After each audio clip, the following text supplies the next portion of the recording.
నిన్న జరిగినటువంటి ఒక ఇది ఇది ఖచ్చితంగా వెంకటేష్ అండ్ ఫ్యామిలీ, దగ్గుబాటి ఫ్యామిలీకి సంబంధించినటువంటి వార్త ఇది. Rule is rule, rule for all. ఎవరైనా ఒకటే, చట్టానికి అందరూ సమానమే.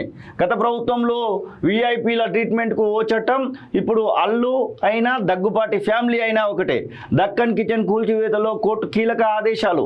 నటులు వెంకటేష్, రానా, అభిరామ్, నిర్మాత సురేష్లపైన కేసులు. ఇన్నాళ్లకు ఫలించినటువంటి నందకుమార్ పోరాటం త్వరలోనే విచారణ సిద్ధమవుతున్నటువంటి పోలీసులు అంటూ దక్కన్ కిచెన్ మనం చూసాము. రాత్రికి రాత్రి పగలు అసలు ఊహించినటువంటి సందర్భంలో ఇక్కడికి వెళ్ళి డైరెక్ట్గా కూల్చేస్తారు. జిహెచ్ఎంసీ అధికారులు కూల్చేస్తారు. దానికి సంబంధించి నందకుమారు బాధితుడు తనకు సంబంధించినటువంటి ఆవేదన వ్యక్తం చేస్తూ ఉంటాడు. చివరికి నందకుమార్నే జైలుకు పంపించినటువంటి సిచ్యువేషన్ కూడా మనం చూసాము.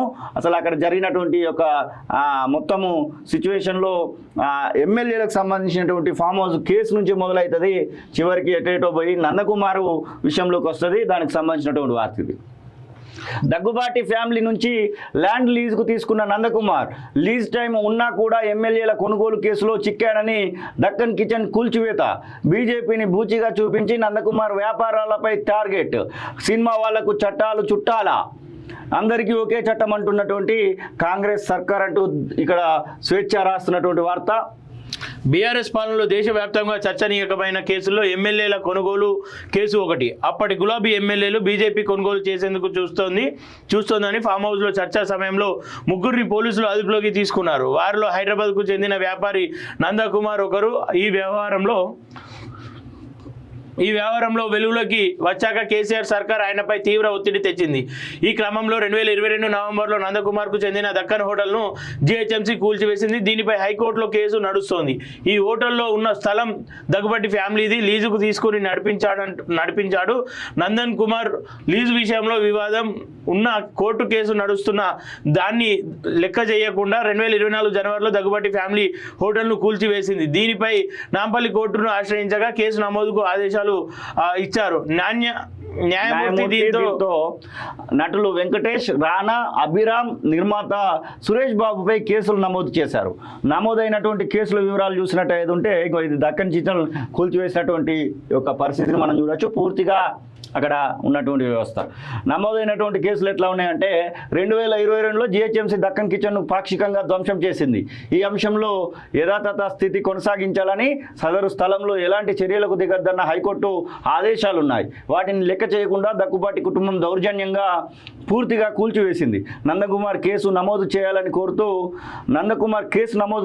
కోరుతూ నాంపల్లి కోర్టుకు వెళ్ళగా కోర్టుకు అందుకు గ్రీన్ సిగ్నల్ ఇచ్చిందట. కోర్టు ఆదేశాలను ఉల్లంఘించినందుకు గాను నలుగురుపై ఫిలిం నగర్ పోలీసులు 448, 452, 458, 120B సెక్షన్ల కింద ఎఫ్ఐఆర్ అయితే నమోదు చేసినటువంటి సిచ్యువేషన్ మనం చూస్తా ఉన్నాం. అసలు కూల్చివేత కిందకు సంబంధించినటువంటి విషయంలో కూల్చివేత వెనుక బీఆర్ఎస్ సర్కార్ కేసీఆర్ పాలనలో చేసినటువంటి స్కాములు, ప్రతీకార చర్యలు ఎన్నో వెలుగు చూశాయి.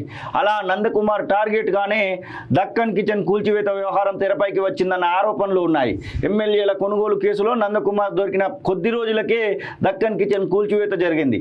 తాము చెప్పినట్టుగా నడుచుకుంటే అంతా సాఫీగా ఉంటుంది, లేదంటే పరిణామాలు తీవ్రంగా ఉంటాయన్న సంకేతాన్ని నందకుమార్కు ఇవ్వాలన్న ఉద్దేశంతో గత ప్రభుత్వం దగ్గుబాటి ఫ్యామిలీతో కథంతా నడిపించిందనేది ఇక్కడ బాధితుడి వర్షన్గా కనబడతా ఉంది.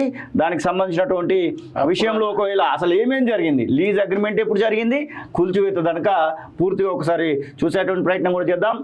లీజ్ అగ్రిమెంటు ఆగస్టు 2014 జరిగిందంట.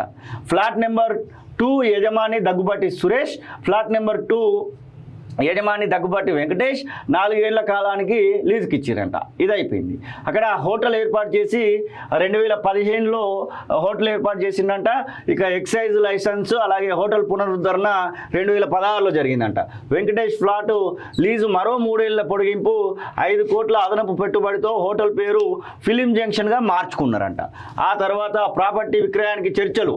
ఫ్లాట్ నెంబర్ 2 విక్రయానికి సురేష్ బాబు చర్చలు జరిపారు. అదనపు చదరపు అడుగు 1,20,000 చొప్పున అది 2,20,000 పెంచి చివరగా 1,80,000 అంగీకారం చేసుకొని అవగాహన ఒప్పందం కూడా కుదిరిందంట. వెంకటేష్కు సంబంధించినటువంటి ఫ్లాట్ 3 లీజుకు మరొక 5 ఏళ్లకు పొడిగింపు, అంటే 2016 నుంచి 2021 దాకా రావచ్చు.